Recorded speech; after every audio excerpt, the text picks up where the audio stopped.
ओम शांति। 25 फरवरी 2022। अभी सुनेंगे प्यारे प्यारे मीठे मीठे शिव बाबा की मुरली।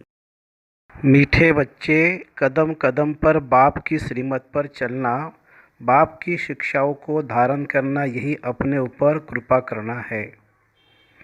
प्रश्न: बच्चू बादशाह और पीरू वजीर दोनों इस समय हरेक के अंग संग है, कैसे?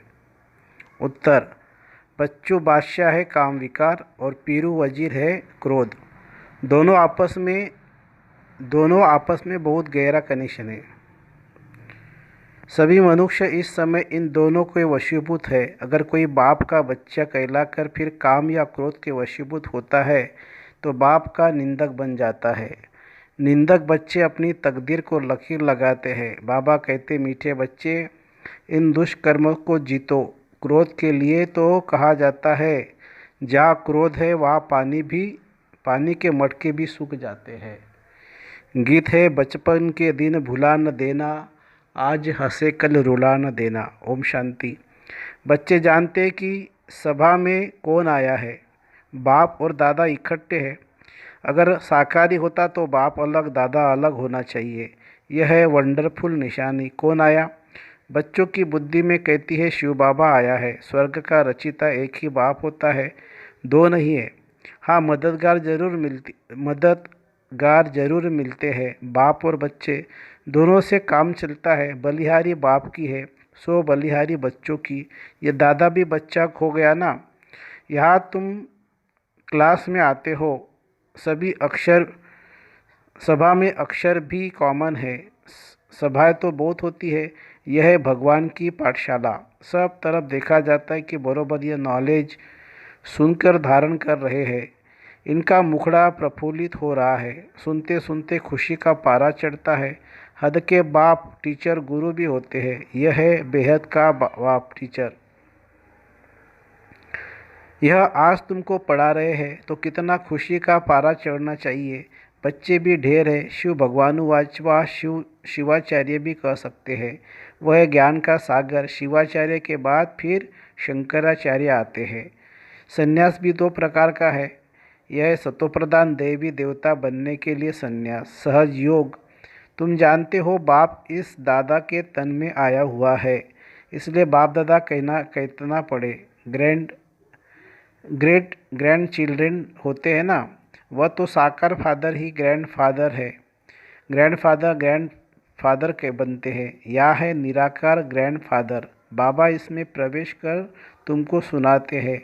जो ब्राह्मण कुल के बने हैं वह ईश्वरीय संतान ठहरे। कहते हैं, हे परमपिता परमात्मा, हम आपके थे, फिर 84 जन्म का पाठ बजाया। कितनी सहज बात है। लौकिक में भी बाप को 5-7 बच्चे होते हैं तो उसमें से 1-2 कपूत निकल पड़ते हैं। इस बाप को कितने बच्चे हैं तो कितने कपूत और सपूत होंगे। कोई में काम की, कोई में क्रोध की प्रवेशता होगी। हर में किसी एक को भी क्रोध होता है तो लड़ाई हो जाती है। क्रोधी घर को दुखी कर देता है। यहाँ भी कोई में क्रोध का भूत है तो शिव बाबा का निंदक ठहराना। बाप का नाम बदनाम कर देते हैं, अर्थात अपनी तकदीर को लकीर लगा देते हैं। क्रोध बहुत बड़ा भारी दुश्मन है। जहाँ क्रोध कलश होती है उनको नरक कहा जाता है।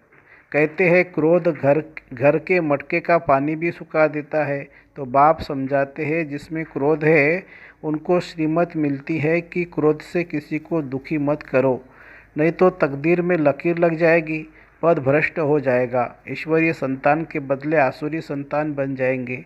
यहाँ तो लिखा ही जाता है, deity sovereignty is your God fatherly birthright. तुम्हारा हक है सतयुग का पूरा वर्षा लेने का। पूरा वर्षा ले लक्ष्मी नारायण बनना है। अगर कोई स्वर्ग में प्रजा में भी आए तो भी अहो सौभाग्य। आएगा तो सही ना। धीरे धीरे स्थापना होती जाती है। फिर उनमें प्रतिज्ञा कराई जाती है, कंगन बांधो, कोई छिपा तो रह नहीं सकेगा। अभी तुम ब्राह्मण हो, ईश्वरीय संतान। बाबा पूछते, तुम्हारा कुल बड़ा या देवी कुल बड़ा? उच्च कौन सा है? ब्राह्मणों का।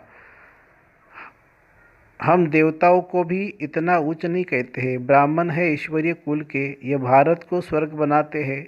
ब्राह्मण को चोटी कहेंगे। वास्तव में शिव का मंदिर बनाना ही चाहिए ऊंची पहाड़ी पर, परंतु आजकल कोई जा नहीं सकते तो शहर में बना देते हैं। ऊंचे ते ऊंचा है शिव बाबा, तो उनका मंदिर भी ऊंची चोटी पर होना चाहिए। अब देखो दुनिया का क्या हाल हो गया है, सबकी बर्बादी हो गई है। बाप आकर सबको आबाद करते हैं। संगम युग पर तुम सब आबाद होते हो। पूरे 63 जन्म नरकवासी बने। एक्यूरेट हिसाब है। 21 जन्म तुमने स्वर्ग में राज्य किया, फिर 63 जन्म गिरते आते हो। कलाएं कमते होती जाती है। अभी कोई कला नहीं रही है, धूल में पड़े हैं। कहावत है ना, सौ सौ करे श्रृंगार, यह भी अभी के लिए कहावत है। बाबा कहते हैं मैं तुमको श्रृंगार करता हूँ कि ऐसे लक्ष्मी नारायण बनो। फिर विकार मिट्टी में गिरा देते हैं। क्रोध की धूल तंग करती है रहती है। क्रोधी बहुत होते हैं। हिंसा भी क्रोध है ना। क्रोध के बगैर पढ़ाई कर नहीं सके। प्रॉपर्टी का हिस्सा न मिला, गुस्सा लगा तो भाई को भी मार देते हैं। ये लड़ाई क्रोध से शुरू होती है। बाप समझाते हैं लाडले बच्चे, क्रोध नहीं करो, नहीं तो तकदीर को लकीर लग जाएगी, और जो साथी होंगे उनकी तकदीर को भी लकीर लग जाएगी। क्रोध में आकर कहते तुम अगर हमारे घर में आए तो मार दूंगा। अभी बाप तुम माताओं को आगे रखते हैं। तुम जानते हो हम शिव शक्तियाँ कलब कलब बनती है।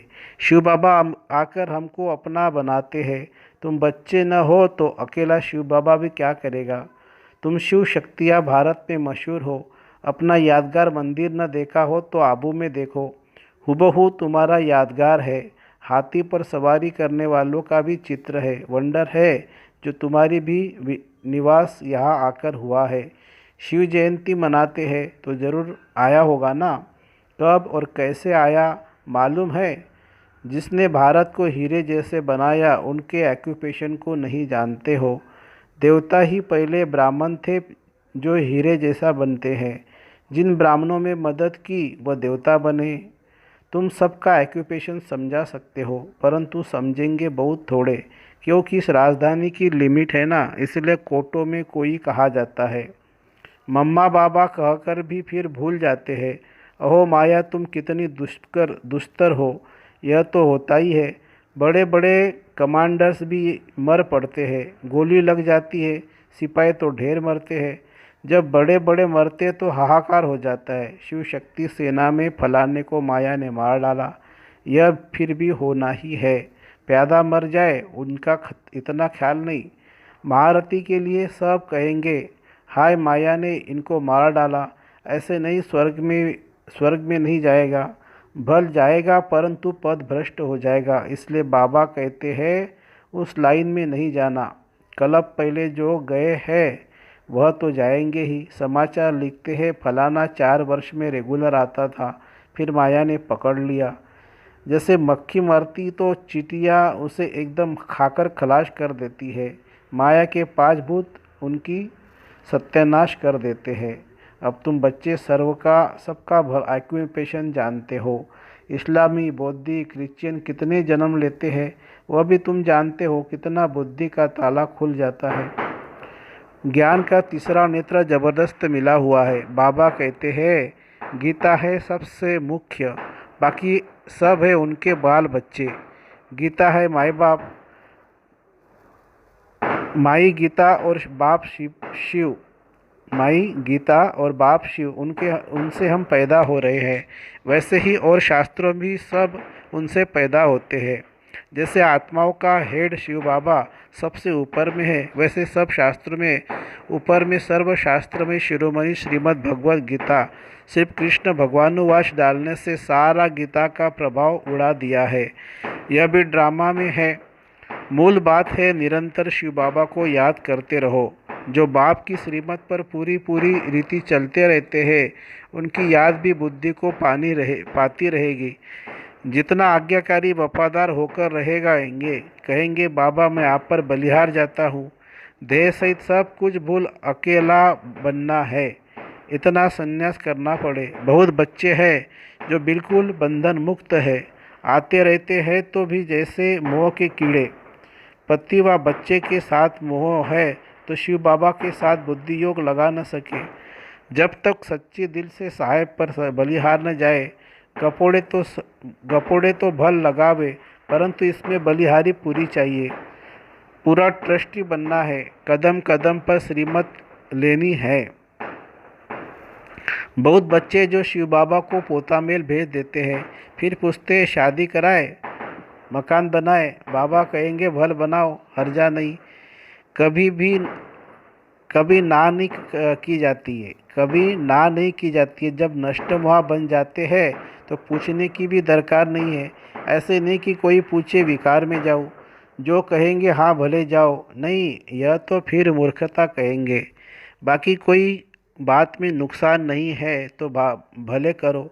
नष्ट मुआ हो फिर तो जो चाहे सो करो। बाप जानते हैं तुम सर्विस में तत्पर रहेंगे, बाप को फॉलो करते रहेंगे। ये पुराने बच्चे सब बलि चढ़े हुए थे ना।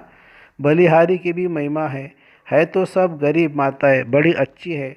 इन्हों को इन्हों को क्या बलि चढ़ना है?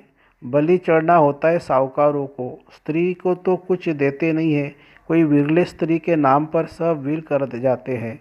नहीं तो बच्चे आदि सब लूट लेते हैं। आजकल तो कोई भी कुछ सुनता नहीं। 2 पैसा दो, काम निकल जाएगा। जजमेंट भी झूठी कर दे देंगे, फिर भल कोई का बेड़ा गर्क हो जाए। बाबा को तो कहा जाता है supreme justice, supreme teacher, supreme सतगुरु, फिर सुप्रीम धर्मराज भी कहा जाता है। उनकी जजमेंट में नीचे ऊपर कुछ नहीं हो सकता है। ड्रामा में ऐसी नूंद ही नहीं है। बाकी यहाँ तो एक दो के ऊपर बहुत कोर्ट न्यायालय है। कहा तो प्रेसिडेंट की भी नहीं चलती। बाप कहते लाडले बच्चे अशरीरी बनना है, बाप के साथ चलना है। बाप गाइड है ना, लिबरेटर भी उनको कहते हैं। सब टाइटल उनके हैं, पीस मेकर भी वही है। आजकल यहाँ भी पीस प्राइज देते रहते हैं, पीसलेस बनाए जाते हैं। पीसलेस बनाने वाली है माया। पीस होती है सतयुग में, वह मुक्ति धाम में। निर्वाण धाम में तो बिल्कुल ही पीस है। सतयुग में भी 100% पीस, प्योरिटी और प्रॉस्पेरिटी है। नाम ही है सुखधाम। दुखधाम में पीस कहाँ से आई? सन्यासियों को थोड़ी बहुत शांति है, परंतु वह तो कागविष्ठा के समान है। सतयुग में ऐसे कहीं नहीं कहेंगे। यहाँ कहा तो राज्य भी कागविष्ठा समान है। बाबा समझाते हैं माया बहुत थप्पड़ मारेगी, अंदर गुटखा खाते रहेंगे। सच नहीं बतलाते। अविनाशी सर्जन के आगे जो बतलाना पड़े ना, नहीं तो पाप बढ़ते जाएंगे, फिर बड़ी सजा है। सच नहीं बोलते हैं, अच्छा आगे आगे तो पाप नहीं करे ना। बदनामी करने की सज़ा बहुत भारी है। बाप आए हैं स्वर्ग का मालिक बनाने, इसमें जो विघन डालते हैं वह सज़ा लायक बन पड़ते हैं। असुर विघन डालते हैं, तुम बच्चों को तो नहीं डालना चाहिए, इसमें तुम बच्चों का कल्याण है। क्रोधी का मुँह देखना भी पाप हो जाता है। हियर नो इविल, क्रोधी का मुँह भी नहीं देखना चाहिए। लोभ मोह भी कम नहीं है। बच्चू बादशाह है, काम पीरू वजीर है। क्रोध, यह दोनों बड़े डाकू है। क्रोध बड़ा गंदा डाकू है। सपूत बच्चे वह है जो बाप से पूरा वर्षा लेकर नाम बाला करते हैं। ये बाबा कहते हैं कि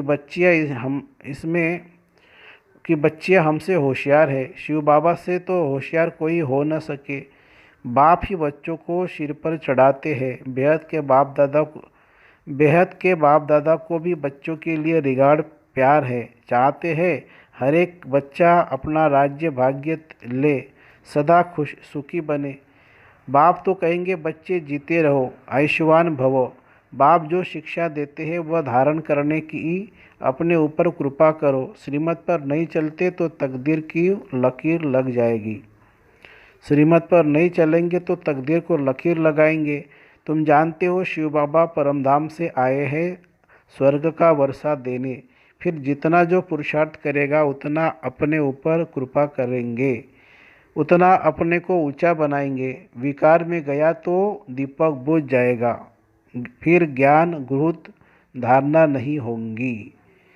अच्छा, मीठे मीठे सिकिलदे बच्चों प्रति माता पिता बाप दादा का याद प्यार और गुड मॉर्निंग। रूहानी बाप की रूहानी बच्चों को नमस्ते। हम रूहानी बच्चों की रूहानी माता पिता बाप दादा को याद प्यार, गुड मॉर्निंग और नमस्ते बाबा नमस्ते। धारणा के लिए मुख्य सार। दिल से साहब पर पूरा पूरा बलिहार जाना है। पूरा ट्रस्टी बन कदम कदम श्रीमत पर चलना है। देह सहित सब कुछ भूल अकेला बन जाना है। दूसरी पॉइंट, बच्चा बनने के बाद बाप के कार्य में विघ्न नहीं डालना है। कोई भी बदनामी का कार्य नहीं करना है। आज्ञाकारी वफादार बनना है। वरदान, समय और वायुमंडल को परख कर स्वयं को परिवर्तन करने वाले सर्व के स्नेही भव। समय और वायुमंडल को परखकर स्वयं को परिवर्तन करने वाले सर्व के स्नेही भव। जिसमें परिवर्तन शक्ति है वो सबका प्यारा बनता है। वही विचारों में भी सहज होगा। उसमें मोल्ड होने की शक्ति होगी। वह कभी ऐसे नहीं कहेगा कि मेरा विचार, मेरा प्लान, मेरी सेवा इतने अच्छे होते हुए भी मेरा क्यों नहीं माना गया। यह मेरापन आया माना अलाय मिक्स हुआ। इसलिए समय और वायुमंडल को परखकर स्वयं को परिवर्तन कर लो तो सर्व के स्नेही नंबर 1 विजयी बन जाएंगे। स्लोगन है, समस्याओं को मिटाने वाले बनो, समस्या स्वरूप नहीं। समस्याओं को मिटाने वाले बनो, समस्या स्वरूप नहीं। अच्छा, ओम शांति शांति शांति। थैंक यू बाबा, थैंक यू। शुक्रिया बाबा, शुक्रिया।